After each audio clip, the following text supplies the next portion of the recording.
I'd like to highlight that money is one of the biggest sources of friction in relationships. And it's actually the second most cited reason for marriages ending. And so to get on the same page, to surface those uncomfortable conversations is actually part of the value in getting a financial plan. Who the f am I to tell you what to do with your money? My name is Priya Malani, currently managing millions of hardworking dollars. Enough foreplay. Let's talk Money. Welcome to the F word. Smart money. No bull.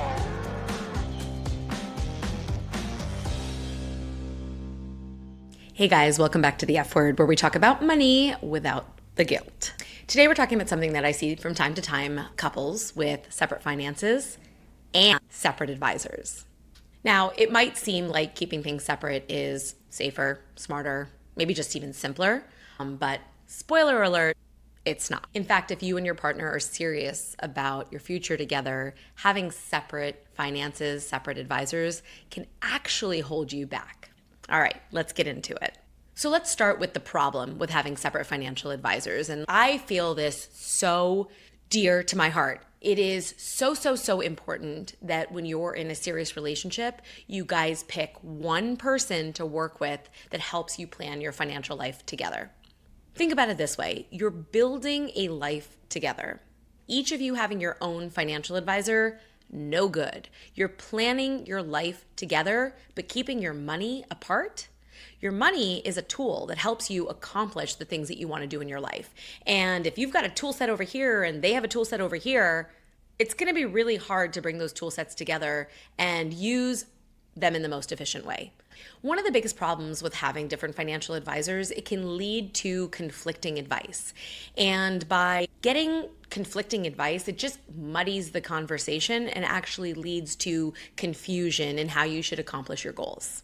Conflicting goals, conflicting advice. Because at the end of the day, you and your partner might have great communication together, but when you're talking to other people and conveying the goals that you have for yourself and for your unified team, you might be saying something similar, but not exactly the same. And if you're not saying the exact same thing to two different people, you're going to end up with two different strategies. And those strategies might both be great strategies on their own, but when you bring them together, it can create a lot more questions and confusion about how best to move forward.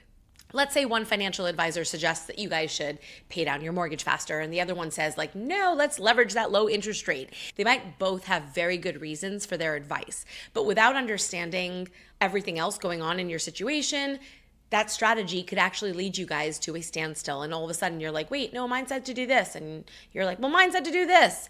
And you don't know how best to move forward. It's also very relatable because that's something that we've seen happen when couples come to us and somebody's got a guy and the other person maybe doesn't. Almost always when one person is working with somebody and the other person isn't, or is working with a different person, you'll move a lot more slowly than you would if you guys were working together with one financial advisor. I think it's a good reminder to also mention that you're optimizing, because I think a lot of people think we want to figure out how best to optimize for the future and for today. So I think it's important to mention that when you're optimizing for your future together. But when you're working in a silo with one financial advisor, that person is just optimizing for you, your life, your income, your goals. And if you're working to build a life with somebody, you want to be thinking about it from a more holistic perspective. I know that's an overused term, but like you really do need someone who's looking at everything going on in your situation, pulling all of those pieces together. Like maybe your significant other has a really awesome 401k match, and maybe you have really great benefits through your employer. Well, like, okay, well, how do we take all these different pieces, all these things that you guys have available to you, and which ones do we pull together to create a unified plan? If you're working with two different financial advisors, they're never going to be able to holistically look at your and your partner's resources that are available and then pull them together for the most cohesive strategy. And even if they do, philosophically, your financial advisors may not be aligned. And so if your partner is working with a financial advisor that has a very specific investment philosophy, and then you're working with somebody who has a different investment philosophy, that conflict can create ripple effects for how that impacts your ability to get on track for your goals. Not to mention the conversation, the confusion, the disalignment in the way that you guys are working towards your mid and long-term goals. Eventually that will become a source of tension. or worse, resentment. Okay, so let's talk about the case for having one financial advisor that both of you are working with, that you both know, like, and trust. You've selected this individual together. Why is that so important? Well, one advisor means one plan for your actual life. A single advisor sees your entire picture, your goals, your income, your debt situation, even your money mindsets, and is able to really solve for how to build a really customized, personalized strategy for you guys based on all the various pieces in your financial life. So much of what we're doing is just understanding the quirks of the people that we're working with and helping to prevent them from being their own worst enemy, because they don't even recognize that they have these quirks or mindsets or money myths or limiting beliefs. So one financial advisor understanding both of you inside and out is so key to your success. Not to mention that having one financial advisor also really highlights the conversation that you guys are working towards one purpose. That's not to say you can't have separate goals, separate money, have autonomy, but when you have two separate financial advisors, it is so much easier to subtly start working towards two different purposes. You don't want to be tugging in different directions. You want to be rowing in the same direction, right?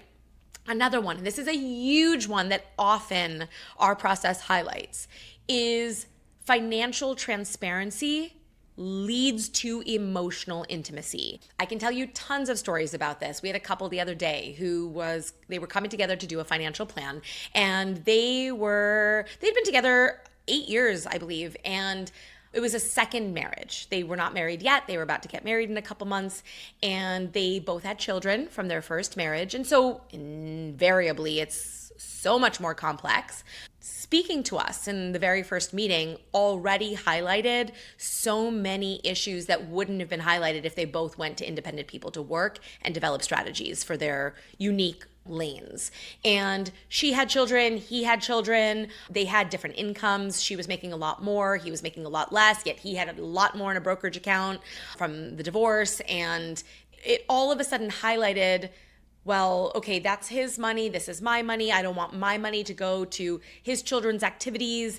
And if they were working with independent financial advisors, the advisor probably would have been like, okay, cool, let's go that route and let me develop a strategy based on what you're saying.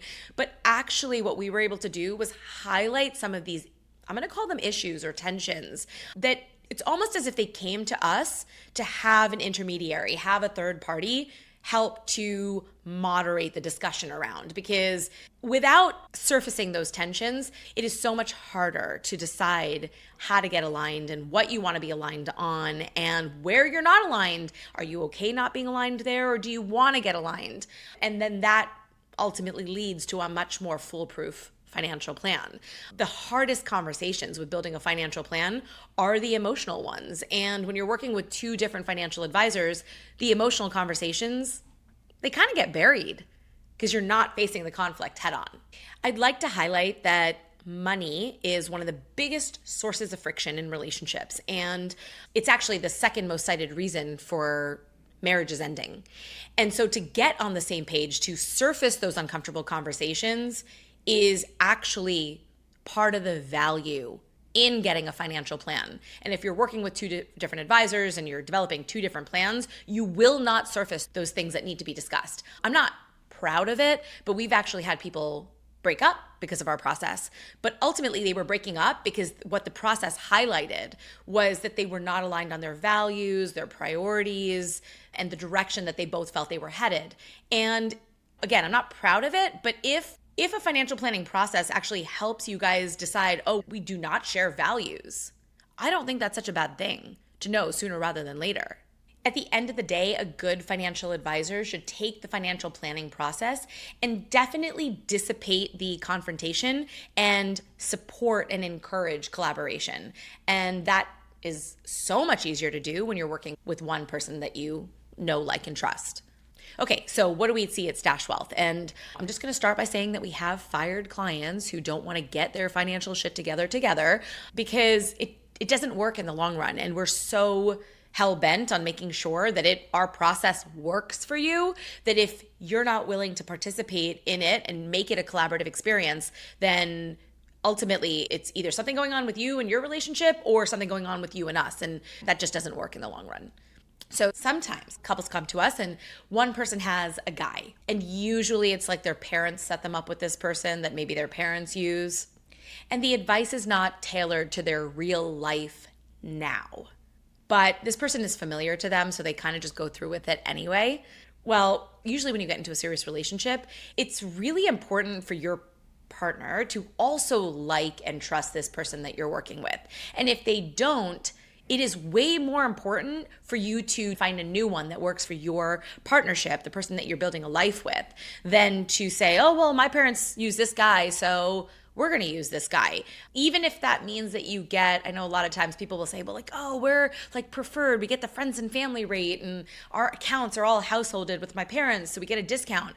Like that discount is not beneficial to you if your partner does not also like and trust this person and feel comfortable taking advice from them.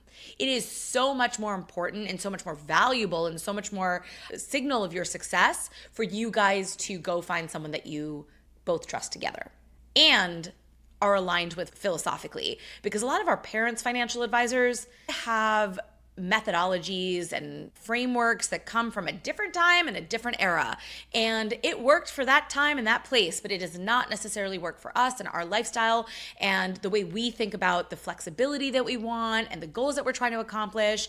More of us are looking for sabbaticals that happen throughout work and not just waiting till we're 65 and retired, or don't want to give up our lifestyle today for saving for the future, but want to figure out how to better balance that. We have things like RSUs and student debt and things that other older financial advisors are just not familiar with. And so when couples come to us, it's not only important that they're fresh, establishing a relationship with us, but also that we see them and their lifestyle and their life stage and can speak to it much more clearly and confidently and with more experience than an old stodgy financial advisor that your parents worked with, you're grandfathered into like preferred pricing. Another thing that I really like about couples coming to Stash Wealth is that it's an opportunity to establish a brand new relationship and for someone to get to learn who each of you are and also allow you to grow into who you want to be. And here's what I mean by that, right? Like usually we find that one person in a relationship takes that role of like household CFO. They do all the budgeting and they do all the paying of the bills and they're just like watching that. And the other person is a little bit more lax, doesn't really care. And that's fine. You both don't have to care the same amount about building a financial plan together. That's like literally not the point. The point is that you both are equally involved and invested in this new relationship, and you don't have to care, but you are there participating and listening to the advice and guidance that's being given. Because if just your partner takes the lead and then something goes really, really wrong, guess where you're pointing the finger? I think it's really important that you're both equally invested in the process because it will allow you to be aligned and not finger point if something does go wrong. If you're using somebody that your parents used, oftentimes that advisor, just because they're comfortable with that person, will default to going towards that person, right? Calling that person or emailing that person. And that's not a great feeling when you're building a life together and building a plan together and your money is part of the strategy. Like you want that person to see you. And so sometimes it's best to break away and start fresh because you both start on equal footing, building a relationship with this new person who can see you both for where you're coming from and doesn't know one of you better than the other. So yeah, they're not going to give preferential treatment or default to communicating more with the person that they already knew or have a history with that family. So I think that's really important and something that you should pay attention to. If your partner's like, yeah, I don't want to use your parents' person, I'd love to start fresh, that's a very valid concern that you should pay attention to. Now, one thing I want to say is that when you get a financial plan together, when you're working with one financial advisor, whether it's Stash Wealth or wherever, it's really important that you don't think that working with one advisor means that you have to merge all your accounts. You can still have autonomy, you can still have control. Again, we want to tackle limiting beliefs and why you're not merging things together. That couple that I was talking about earlier, it was more about a discomfort with trust and honesty and transparency. And there was a lot of fear around what would happen if our first marriage didn't work out. What if this didn't work out? How would we separate things? But those are the exact kind of conversations you need to have as part of the financial plan building process. Like a good financial plan tackles all of that, alleviates the fears, and allows you guys to move forward with confidence. Maybe it doesn't plan for every single situation, but you will certainly feel comfortable and trust the process. You should trust the person you're working with, you should trust the person that you're planning with, and you should definitely trust the plan that's being built. If you don't, those conversations need to be had now. You probably also need a prenup, which is another podcast episode. But a prenup is super, super important because I'll just touch on this really quickly because it's a common misconception. People often think that, oh, okay, well, whether or not we're using one or two financial advisors, as long as I keep my money separate, that's still my money. Nope. Once you're legally married, in most states, that is now joint property. That is marital property. Whether or not it's in a separate account, that still falls under the umbrella of your household. So just because you keep it in a separate account doesn't mean it's your money. Now, that's not an argument for merging everything. There are many different ways that you can go about this. What you want to do, and what we very highly encourage, is that you merge the majority of your paycheck or your paychecks.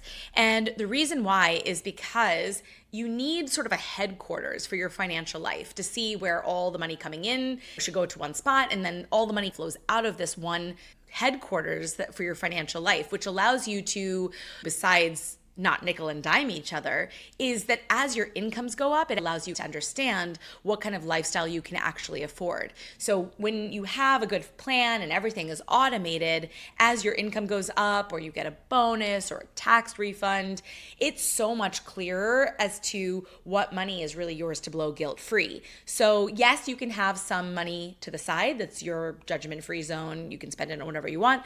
We call it a side stash, and we encourage every couple to, each person should have a side stash. But then we also really highly encourage that all of your money goes into a joint checking account. All of this to say that just when you're working with one or two advisors, don't just work with one advisor because you think that will allow you to keep your money separate, and separate means safe and yours. And no, that's not how it works. Okay, mindset shift. Also very important, and I've touched on it already, that when you work with a financial advisor, it's because you guys are wanting to think and work as a team. Find all the opportunities for you guys to be smarter with your money. Take a look at what everyone's bringing to the table holistically, and then make a plan with all of your resources in one picture, right? Like your life is intertwined. A lot of your goals are shared. Your money decisions should also be unified. If you're sharing your financial goals, you should be sharing your financial decisions. The mindset shift here is that it's not about losing independence. It's about gaining trust, finding alignment in your values and priorities, and all the optimizations that you guys can tackle when you're looking at everything together. So before you move forward, deciding one advisor, two advisors, if you guys can plan separately, plan together, here are some questions that you can ask yourselves. The first is, are we clear on our shared goals? The next is, do we know what each other wants to put into their financial plan? That'd be weird, right? If you were in a relationship with someone and they're like putting a beach house and you're like, oh no. I mean, there's just so many conversations about the life you're designing for yourselves. There's so many conversations that surface as part of the financial planning process. And in fact, a missed opportunity in not planning together is that you miss the chance to have conversations about the life you're designing. And so you have one picture and they have a different picture, and those pictures may or may not align. Maybe they align a little bit, but it's so much harder to know that when you're not having those conversations together. Here's a sticky one. Are we optimizing for a future together or separate futures side by side? And finally, if one of us disappeared tomorrow, would the other person be able to step in and know exactly what to do? There's nothing more terrifying than living a life with someone for 10, 20, 30 years, and then they're not here anymore, and you feel like you have no clue what's going on with their financial life and how it might impact you, because it does impact you. If you haven't been having these conversations alongside each other all the way through, you will feel in the dark. Forget feel, you will be in the dark. So no secret, I highly advocate for couples to think and work towards their money goals as a team. And that is so much more easy to do when you're working with one financial advisor. So anyway, I hope I've made the point, but at the very least, if this episode has sparked a conversation between you and your partner, good. That's exactly what I was hoping to do. And if you're both working with different financial advisors, getting different messages, maybe it's time to rethink that strategy. It might be time to unify your financial life. And if you've got questions or want help building a plan that reflects the both of you, you know where to find us. All right, thanks for listening to The F Word. Don't forget to follow, share, like, all the things, and maybe even share this episode with the person that you might be sharing a beachside or mountainside home with someday, your future. All right, see you next time. Thanks for listening to The F Word with Priya Malani. If you like what you heard, hit subscribe wherever you're listening and leave us a review while you're at it. We're approval junkies. Don't forget, you can find a ton of great resources, content, courses, and other freebies at stashwealth.com. Now, for the capital S stuff our lawyers want us to say. StashWealth is a registered investment advisor. Content presented is for informational and educational purposes only and is not intended to make an offer or solicitation for any specific securities, product, service, or strategy. Consult with a qualified investment advisor, that's us, before implementing any strategy. Investing involves risk, including the loss of principal. Past performance does not guarantee future results. There, we said it. Did I have fun?